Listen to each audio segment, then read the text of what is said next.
Hello Instagram, comment allez-vous aujourd'hui?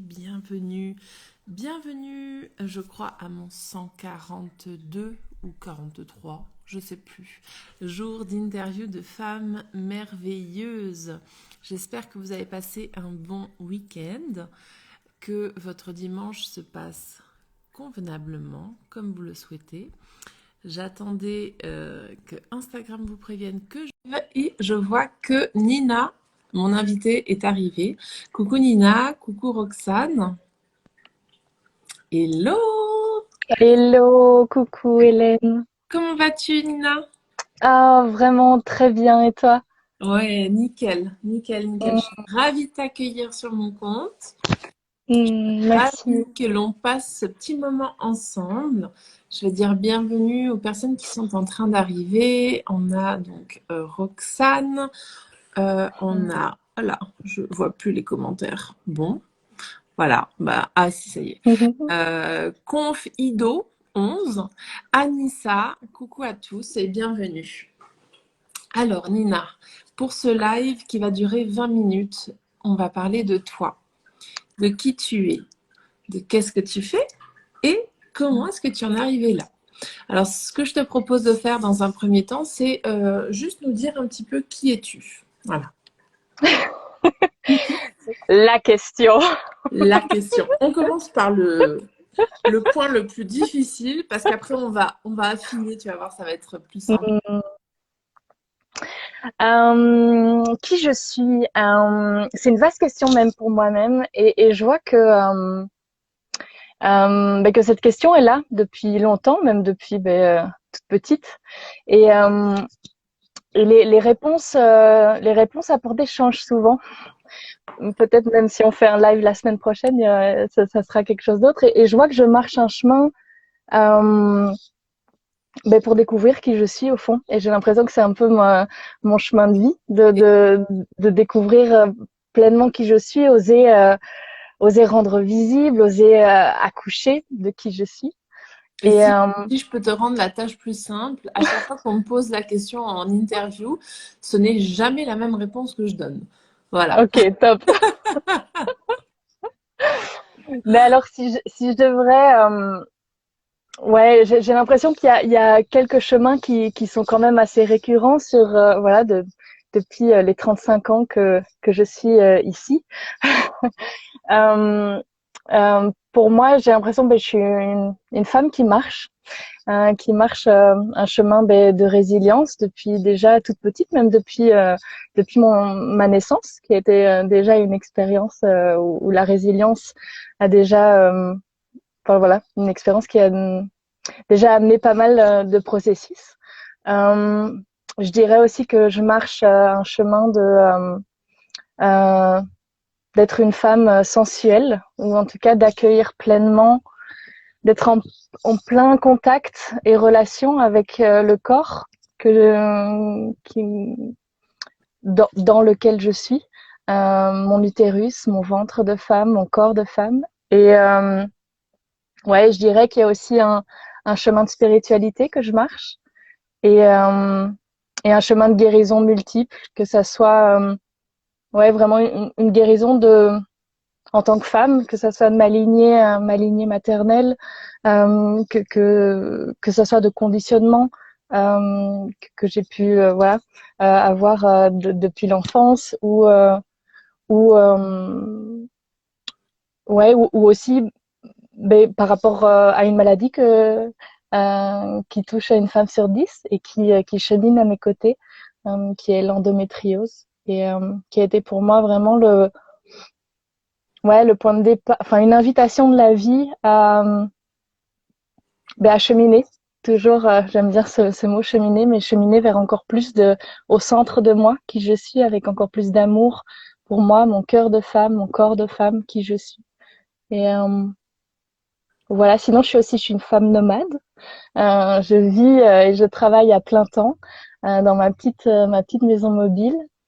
Et, euh, et dernièrement, j'ai commencé à marcher un chemin d'entrepreneur aussi. Et voilà, d'oser rendre visible aussi ce chemin que je marche moi-même et d'accompagner d'autres femmes. Waouh. Mm. Merci déjà pour cette première partie de qui tu es. Euh, Merci de nous en faire part, de nous partager tout ce cheminement que tu as commencé à réaliser dès ta naissance finalement. Et aujourd'hui, qu'est-ce que tu fais dans la vie justement? Tu as commencé à l'évoquer, il me semble, en disant j'accompagne d'autres femmes à cheminer. Donc, dis-nous un peu plus. Je dirais que ma mission, où elle en est actuellement, et c'est en constante évolution aussi, c'est d'éveiller et de guérir à la conscience collective féminine, un utérus à la fois, en commençant bien sûr par le mien. Euh, et, euh, et je vois que moi, en marchant mon propre chemin et en le rendant visible, euh, d'autres femmes commencent à marcher leur propre chemin aussi, ou ont des résonances. Et, euh, et alors, je suis accompagnatrice du féminin depuis pas mal d'années maintenant, mais je commence à vraiment plonger dans ce chemin d'entrepreneuriat, que ça soit vraiment voilà le chemin aussi par lequel j'attire l'abondance aussi financière, matérielle, que c'est mon métier. Donc voilà, ce cheminement qui est aussi un cheminement de développement personnel, d'être entrepreneur. Et donc ouais, j'accompagne les femmes en tant qu'accompagnatrice du féminin, en tant que chouchouteuse d'utérus aussi. Et ouais, j'ouvre des espaces sécurisés pour que les femmes puissent éveiller, transformer et marcher leur propre chemin, ou se découvrir euh, profondément et intimement, et se transformer dans ces trois piliers que je marche moi-même, qui sont un petit peu mes piliers personnels. Et donc, ouais, j'offre des espaces que je marche moi-même, pas d'autres. Donc c'est ces trois piliers principaux qui sont la résilience, la sensualité et la spiritualité de femme, qui pour moi est pleinement reliée à notre corps de femme, et avec cette zone utérus qui est vraiment une porte d'accès à une spiritualité toute féminine, mais pleinement incarnée dans la matière. Ok, Et j'entends. donc, oui, j'accompagne de manière collective avec des programmes. D'ailleurs, je viens de finir là une odyssée sensuelle avec, c'était la première édition, avec un groupe de femmes incroyables, où on vient de passer 2 mois ensemble à plonger intimement et transformer la relation à leur sensualité de femme. Mais j'accompagne aussi de manière individuelle, et plein de choses sont en train je suis en gestation, et plein de choses vont accoucher, je sens, en 2022 pour, Je, ouais, pour accompagner je les femmes. trouve curieux, tu emploies beaucoup de vocabulaire, accoucher, gestation, c'est vraiment, je sais pas si tu t'en rends compte aussi ou si c'est voulu et volontaire, mais on voit que c'est vraiment vraiment ton bébé, quoi, hein, vraiment ce que tu proposes comme accompagnement, ça vient vraiment de tes tripes en tout cas, Mm. la sensation que ça donne en tout cas. Oui, je m'en rends compte. C'est pas voulu, mais je m'en rends compte. Et, euh, et c'est marrant parce que donc il y a plus ou moins 10 ans, j'ai tout quitté. Donc j'étais moi à la base comédienne et art thérapeute, et donc je commençais, voilà, ça partait bien même. Je jouais pas mal, je donnais des cours aussi à des gens super. Et j'ai senti qu'il y avait un appel ailleurs, ou que en tout cas ça vibrait plus ce que je faisais, ou la manière en tout cas dans laquelle la manière euh, avec laquelle je le faisais. Et donc j'ai tout quitté, j'ai quitté la ville, j'ai acheté un petit fourgon aménagé, et j'ai voyagé. Et pendant cette première année de voyage, il y a eu un appel très fort à me relier à mon ventre de femme, mon utérus. Je ne savais pas d'où ça venait. Cet appel a d'abord travaillé sur moi, et puis après voilà l'étendre. Et j'ai été initiée par Miranda Gray, qui est une enseignante spirituelle pour les femmes. Et donc j'ai commencé à m'offrir des soins énergétiques pour mon utérus, et à l'offrir aussi à d'autres femmes. Et, et, et ça vibrait, et j'ai continué. Et c'est qu'il y a quelques années, il y a 2 ans quand on m'a diagnostiqué avec l'endométriose, où je me suis dit ah mais tiens, voilà ce fil rouge invisible euh, de pourquoi j'ai été appelée et je pense qu'on ce qu'on offre au monde, c'est avant tout ce qu'on a besoin nous-mêmes et ce qu'on chemine personnellement. Et, euh, et donc oui, mon rapport à la vie est fort lié à cette zone à laquelle je mets mon attention, mon amour, qui est l'utérus, et d'où peut-être les mots qui viennent de accoucher de soi et des choses comme ça. Ouais. Hmm. J'allais te demander justement quel était ton parcours au préalable, qu'est-ce que tu faisais avant, d'où c'est venu justement cette volonté de cheminer dans l'accompagnement au sacré féminin, comme tu l'as dit. Euh, ben ouais, comme j'ai dit, je ne savais pas d'où, mais donc il y a ce fil rouge de cette maladie qui, pour moi, au final, est une belle compagne. Euh, et oui, alors attends, tu peux me reposer la question parce que je pars dans mes pensées à vouloir te raconter plein de choses en même temps et peut-être tu peux Ok, me recadrer. avant de te la reposer, je vais juste lire le commentaire de Pauline qui dit: «La maladie est un fil rouge pour aller vers soi-même». Hmm. C'est vrai. Je te demandais quel était le parcours qui t'avait fait cheminer justement Hmm. là où tu en es aujourd'hui. Merci. Mais il y a tellement, ça pourrait remonter même, même avant ma naissance parce que j'arrive dans une lignée de femmes qui a son vécu aussi et, euh, et qui est pas simple, mais qui fait que je pense que moi, j'ai, par la période où on est, par la voix en tant que femme que je peux poser, par le travail que je peux faire sur moi, euh, j'ai la possibilité, moi, de guérir des choses pour moi, pour m'aligner ou pour mes filles à venir éventuellement. Euh, et puis, je pourrais te donner 10 000 exemples de qu'est-ce qu'ils font, de où j'en suis arrivée ici. Mais ouais, pour moi, tous ces espaces qui ont été, que j'appelle un petit peu mes cicatrices ou mes cailloux dans les chaussures que j'ai depuis, depuis mon enfance ou ma naissance, ou même si on remonte aux lignées précédentes, je suis en train de plus en plus de me rendre compte que c'est vraiment la richesse qui fait que je suis qui je suis, que je propose ce que je propose et que je le fais aussi de la manière dont je propose. Je discutais dernièrement avec une amie par rapport à donc je facilite ces espaces sécurisés et j'ai énormément de retours qui me touchent de femmes qui me disent que elles se sentent vraiment en sécurité même en étant avec des femmes qu'elles ne connaissent pas. Elles se sentent en sécurité profonde, pouvoir plonger vraiment intimement en elles-mêmes. Hmm. Et j'ai réfléchi là-dessus et je me suis dit, ben tiens, j'ai l'impression que là, cette qualité-là que j'ai développée, de pouvoir voilà être sûr que tout le monde se sente bien, tout le monde à l'écoute, tout le monde avoir un espace pour pouvoir se dire de manière sécurisée.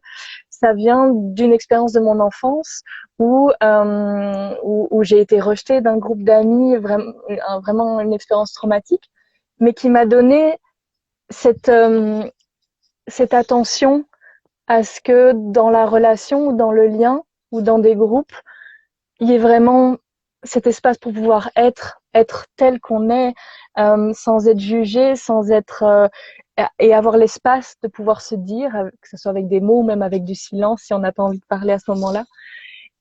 Et donc, je vois que toutes mes expériences qui auraient pu être considérées comme des mauvais cailloux dans les chaussures ou ces cicatrices, qu'elles soient physiques parce que j'ai été opérée suite à ma maladie ou des cicatrices émotionnelles, euh, tout ça m'ont amené à qui je suis aujourd'hui et les cadeaux que j'ai à offrir. Et dernièrement, pour moi, c'est le diagnostic de cette maladie. Il est arrivé juste après le décès de ma grand-mère, donc il y a eu tout un magnifique travail. Mais ça a été vraiment aussi pour moi j'étais dans une dépression assez importante suite à une rupture et tout mon monde était effondré. Je savais plus quoi. Et le diagnostic a été comme un coup de fouet de la vie ou de l'univers, hein, un petit pied un coup de pied aux fesses, mais gentil, un petit bisou sur les fesses, de déjà d'aller voir, d'aller apporter de l'amour, de la tendresse, de voir les besoins, de voir, d'aller explorer aussi des cicatrices avec les cicatrices que j'accueillais sur mon ventre, d'accueillir des cicatrices émotionnelles que j'avais pas pris le temps de guérir par rapport à des ruptures ou quoi. Euh, Ça m'a fait me dire, ok, qu'est-ce que j'ai vraiment envie? Ok, je veux voyager. Ok, je rachète un camping-car et une maison un petit mobile un peu petite plus grande et je voyage. Ok, allez, c'est le moment d'oser être visible et rendre visible les cadeaux que j'ai à offrir et être pleinement dire voilà, je suis Nina. Répondre à cette question de qui je suis, qu'est-ce que j'offre, qui j'aide, et me lancer dans ce cheminement aussi d'entrepreneuriat de manière officielle. Et donc pour moi, ça a été c'était un chemin difficile, mais avec tellement de cadeaux euh, que cette maladie, ce mal qui avait besoin de dire des choses, m'a apporté et voilà où j'en suis là maintenant avec toi à parler. Waouh, merci. Merci beaucoup en tout cas pour ton partage, pour qui tu es, qu'est-ce que tu fais et comment tu en es arrivé là finalement. Et surtout, bravo. Bravo à toi d'avoir transmuté et transformé ce qui pourrait être pour plusieurs personnes ou beaucoup de personnes comme quelque chose de très difficile à vivre et de l'avoir transmuté en quelque chose qui est un carburant finalement aujourd'hui pour toi. Mm.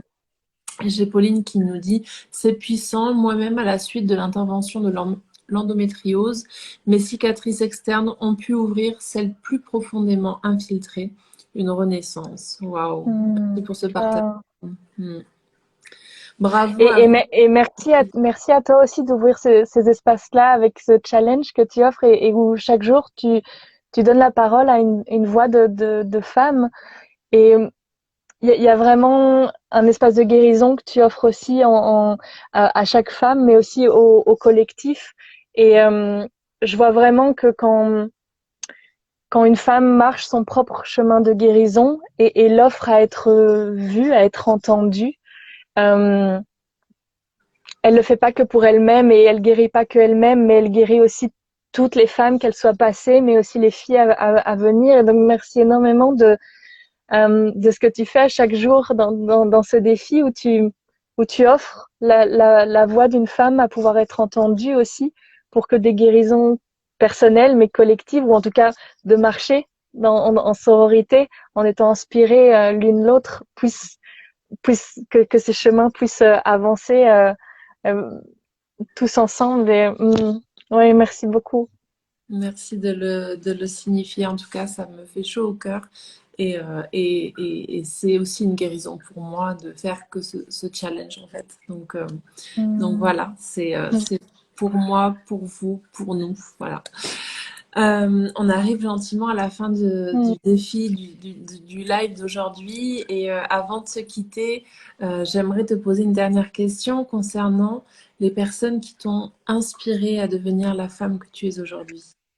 Quelles seraient trois personnes qui t'ont inspiré ou qui t'inspirent encore? Ça peut être des personnes, ça peut être des auteurs, ça peut être voilà, des personnes que l'on peut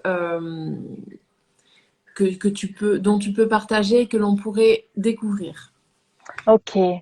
Alors, je vais dire ceux qui m'influencent actuellement parce que ça change à chaque jour. Oui. Ben, premièrement, et je pense que tu la connais, et je pense que c'est de là qu'on se connaît, c'est Mélanie Ann Layer, Yes. qui est, pour moi, je l'ai rencontrée. D'ailleurs, j'ai mis dans mon agenda, c'est dans 4 jours que il y a 2 ans, je la rencontrais à travers une conférence qu'elle donnait, qui est une femme incroyable par rapport à voilà à être femme pleinement, oser être pleinement qui on est, attirer l'abondance également, s'autoriser l'abondance en tant que femme. Et la première fois que j'ai entendu, ce qui m'a bouleversée, c'est une phrase qu'elle a dite, imagine, imagine tu serais une femme sans aucune limite financière. quelle femme serais-tu? Et ça a déclenché pour moi juste un OK, qui je serais sans aucune limite, qu'elle soit matérielle ou mentale. Et ça a été le point de départ pour moi et elle est toujours très présente dans ma vie. Donc ça, c'est voilà, première influence. Euh, Deuxième, ben, je dirais Miranda Gray, qui a été vraiment pour moi dans, dans, dans cette plongée au cœur de moi-même, au cœur de mon utérus, dans cette initiation que j'ai vécue, enfin, ces plusieurs initiations que j'ai vécues avec elle, dans ma reliance aussi à quelque chose de plus grand, au cycle de la lune. Et troisième, alors je connais pas l'auteur, c'est un livre que je suis en train de lire qui est super, qui est, et alors quel est le titre exactement? Guérir, comment guérir sa lignée féminine, qui a été écrit par un homme, Ok. mais qui est un livre incroyable. D'ailleurs, je dois m'arrêter. Je lis juste un chapitre et ça décante bien pendant plusieurs jours. Et ouais, guérir, je pense que c'est quelque chose comme ça. Guérir sa lignée féminine. 39 clés de transformation, quelque chose comme ça. Mais je pourrais le mettre en commentaire parce que là, Avec, j'ai plus le titre exactement. avec grand plaisir, tu pourras venir marquer ces 3 inspirations en commentaire ainsi que tes coordonnées pour Ok. que les personnes qui ont envie de connecter avec toi, avec ton énergie, avec ton univers, puissent le faire plus rapidement. Et je lis le commentaire de Pauline qui dit: Je veux bien que tu nous partages le titre plus tard. Oui, elle va le mettre en commentaire, c'est prévu. Ok, super. Tu vois, il y a déjà quelqu'un qui est intéressé par ce livre. Génial. C'est magnifique. Hmm. C'est à ça que ça sert aussi ces lives, c'est à donner voilà, l'envie à d'autres personnes de découvrir, que ce soit des livres, des personnes, justement, élargir un petit peu notre cercle et nos partages. Et Roxane qui nous dit: Se libérer de sa lignée et guérir de son féminin. C'est ça le titre? Oui, oui, oui. D'ailleurs, oui, oui, oui. Coucou Roxane. Voilà, Oui, impeccable. c'est ça. Hmm, De super. Bernard Chaumeil. Chaumeil, je pense qu'on prononce comme ça. Oui, je pense que c'est ça. Tout à fait. Merci Roxane. Ah, ben, impeccable, merci. Mais tu pourras quand Hmm. même le marquer en commentaire, ça sera Oui, ok. top. Et bien voilà, on est arrivé à la fin de ce live. Merci Ça a énormément. filé, ça a Ça filé. file, ça file, c'est toujours pareil, ça passe à une vitesse folle. Donc, Et c'était alors je suis une dinosaure un petit peu, je connaissais pas bien Instagram, donc merci parce que ça a été mon premier live Instagram avec toi. Et je suis tout doucement en train de découvrir l'univers d'Instagram. Je suis plutôt sur Facebook, mais merci beaucoup de ton invitation. Mm. bah, c'est un plaisir. Je te remercie de nous avoir partagé un petit bout de toi, un petit bout de ta vie, de ton cheminement. Et voilà, bah, je vous souhaite un tout bon dimanche, une fin de dimanche. Je crois que tu es au Portugal, hein, tu m'as dit. Donc, Oui, donc j'ai une heure de décalage avec toi. 1 heure de plus, du coup. Et puis bah, pour ma part, je vous dis à demain pour un prochain live. Si vous avez d'ailleurs, je crois que pour demain, j'ai encore trouvé personne. Donc si quelqu'un est intéressé à venir en live demain avec moi, welcome, parce que je n'ai trouvé encore personne pour demain. Voilà, donc j'ai lancé mon petit appel. Je vous embrasse très fort. Je te remercie encore 1000 fois, Nina, pour le live d'aujourd'hui. Merci à tous ceux qui étaient présents avec nous et pour ceux qui regarderont le replay également. Je vous embrasse très fort et je vous dis à bientôt. Merci Hélène. Ciao. Ciao.